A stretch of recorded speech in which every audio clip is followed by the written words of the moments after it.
What if the secret to my family's best fried chicken and gravy isn't a chef's technique, but it's a no-waste trick born from feeding 11 kids on a shoestring budget? It starts with the flour most people throw away. Let's get at it.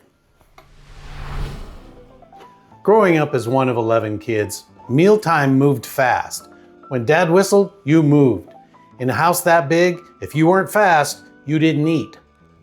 Mom's fried chicken was one meal nobody was late for, but she never wrote the recipe down. When she passed, it went with her. My wife cracked the code though.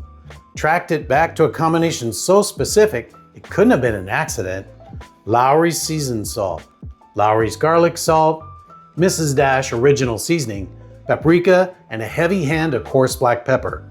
That was my mom's blend. That's where I learned it. Here's how it's done. Season your flour in the bag with Mom's blend. Give it a good shake. Before anything goes in the pan, pull a quarter cup of that seasoned flour and set it aside. That's your gravy right there. A thumb of canola oil in the pan. Shallow fry, not deep fry. That distinction matters. Here's the move most people miss. You don't drop everything in at once. Breast meat first. Cut in half for more reasonable portions and a reasonable cook. 4 minutes later, the thighs and legs. 3 minutes after that, the wings. That stage drop is how you pull everything out at the same time.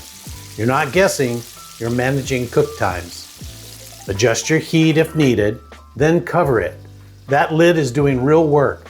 Steam raises the temperature of the whole pan. Even the chicken sitting above the oil is cooking. When you pull that lid, pull it away from you. Condensation drips into hot oil and you'll get a face full of splatter. Don't learn that one the hard way. Turn it when it's brown, not golden, brown. Now listen, that aggressive bubbling when the chicken first hits the oil, when it slows down and quiets, the chicken is telling you something. That's the hush. Don't rush it, don't poke it, just listen. When it comes out, rack it. Not paper towels.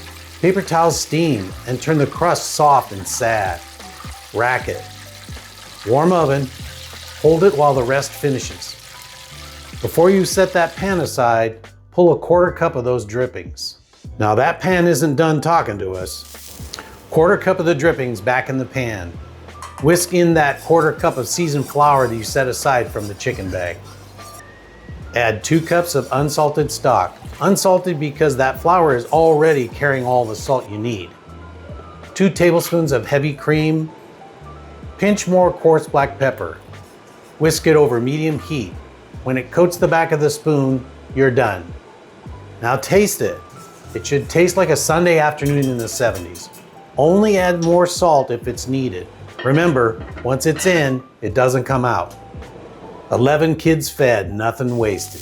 Shall we give it a try?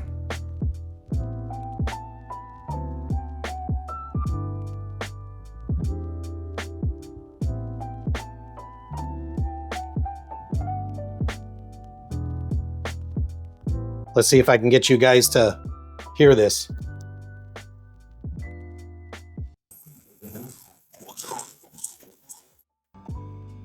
Hopefully that translates because it's super crispy.